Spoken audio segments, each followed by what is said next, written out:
bus ကားစီးမယ်ဆိုရင်တော့ BR bus ဆိုတဲ့ application ကိုသုံးပါရထားစီးခြင်းနဲ့ဆိုလို့ရှိရင်တော့ BKK rail ဆိုတဲ့ application ကိုသုံးပါကျွန်တော် video တွေတင်လိုက်တိုင်းမှာကျွန်တော် video ရဲ့အောက်မှာအခုလိုမျိုးတွေလာမေးတတ်ကြတယ်ပေါ့နော်မဟာချိုင်ကနေဘယ်လိုသွားရမလဲလို့ဖလန်ဆောင်ကနေဘယ်ကားနာမည်ရောက်တယ်လို့စသဖြင့်ပေါ့နော်အပွင့်လင်းဆုံးပြောရဲဆိုလို့ရှိရင်ကျွန်တော်ကိုယ်တိုင်လည်းအဲ့နေရာမှာနေတဲ့သူမဟုတ်တဲ့အတွက်ဘယ်ကားနာမည်ရောက်တာလဲလို့ပြီးရင်ယထာဆိုရင်ဘယ်လိုစီးရမလဲဆိုတော့ကျွန်တော်ကိုယ်တိုင်လည်းအတိအကျမသိပါဘူးကိုနေတဲ့နေရာကကိုယ်တိုင်အတိဆုံးဖြစ်တဲ့အတွက်အဲ့ကနေမှတစ်ဆင့်ကျွန်တော်ပြောတဲ့နေရာတွေကိုဘယ်လိုသွားရမလဲ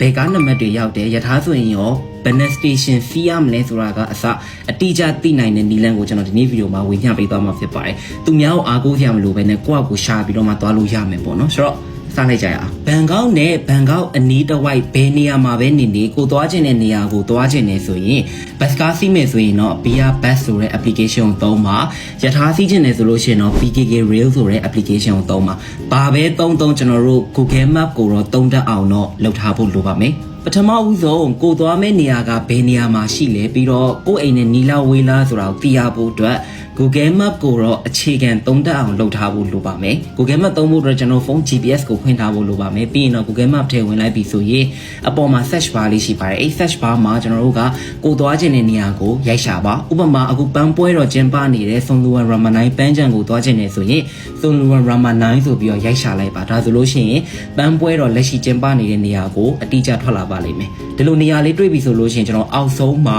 direction ဆိုတာလေးရှိပါတယ်အဲ့ direction လေးကိုနှိပ်လိုက်ပါဒါဆိုလို့ရှိရင်တော့ကိုနေတဲ့နေရာကနေပြီးတော့မှအဲ့ဒီပန်းချံအထိကားနံပါတ်ဘယ်လောက်တွေရောက်တယ်ပြီးတော့ယထာဆိုလို့ရှိရင်ရောအဝါလန်းရောက်တာလားအစိမ်းလန်းရောက်တာလားစသဖြင့်ကိုအိမ်ကနေဘယ်လိုသွားရမလဲဆိုတာကိုအတိအကျပြောပေးပါလိမ့်မယ်ပထမဆင့်အနေနဲ့ဒါကိုသိပြီဆိုလို့ရှိရင် Google Map ထဲမှာကိုနေတဲ့နေရာကနေကိုသွားခြင်းတဲ့နေရာကိုကားနံပါတ်ဘယ်လောက်ရောက်တယ်ဘယ်နံပါတ်တွေရောက်တယ်ဆိုတာကိုသိချမှတ်ခဲ့ပါပြီးရင် BR bus ဆိုတဲ့ application ကိုသွားပါပြီးရင်ဒီဘက်မှာ search bar လေးရှိပါတယ်အဲ့ search bar ရဲ့ route မှာကိုသွားမဲ့ bus ကားရဲ့လမ်းကြောင်းကိုအသေးစိတ်ရှာလို့ရပါတယ်ကံကောင်းခြင်းလို့ကိုသွားမဲ့ကားက GPS ပါတယ်ဆိုလို့ရှိရင်အဲ့ဒီလမ်းကြောင်းမှာကားဘယ်နှစီးလာနေလဲပြီးတော့ကိုစီးမဲ့ gate ကိုဘယ်ကားနံပါတ်တွေရောက်တော့မယ်ဆိုတဲ့ဟာကိုအသေးစိတ်ကြည့်လို့ရမှာဖြစ်ပါတယ်ဥပမာဆိုရင်ကျွန်တော်ကပတူနန်းသွားမယ်ဆိုရင်60နံပါတ်ကိုကျွန်တော်ရိုက်ရှာလိုက်မယ်ဆိုလို့ရှိရင်60သွားတဲ့လမ်းကြောင်းအစအဆုံးသူကပြပေးပါတယ်ပြီးတော့ကားဘယ်နှစီးလာနေလဲဆိုတဲ့ဟာပါတေချာလေးပြပေးပါတယ်ဆိုတော့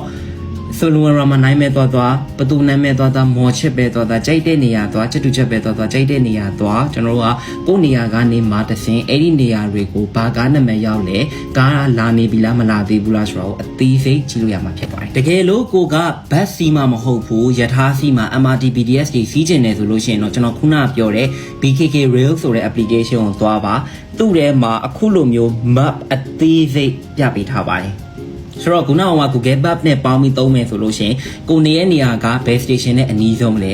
ကိုသွားမဲ့နေရာကဘယ် station မှာဆင်းရမလဲဒီမှာအသေးစိတ်ကျွန်တော်တို့ရှာလို့ရမှာဖြစ်ပါတယ်ဥပမာကျွန်တော်တို့ကဒီ application နဲ့ဝင်လိုက်လို့ထိုင်းလိုတွေဖြစ်နေတယ်ထိုင်းစကားမတတ်ဘူးဆိုလည်းကိစ္စမရှိဘူးဒေါင်းဆုံးနောက်ကိုသွားပြီးတော့လို့ရှိရင် language ရွေးလို့ရပါတယ်အဲ့ language မှာကျွန်တော်တို့ English ကိုရွေးလိုက်ရင်ရပါပြီဒါဆိုရင်ကျွန်တော်တို့ English လို့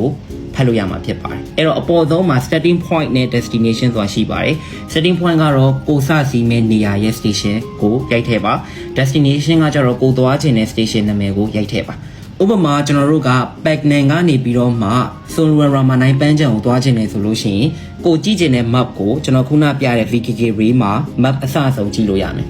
Paknan ဒီအစိမ်းလိုင်းပေါ်မှာရှိတာဖြစ်တဲ့အတွက်အစိမ်းလိုင်းကနေတစ်စင်း Samlong မှာ interchange လုပ်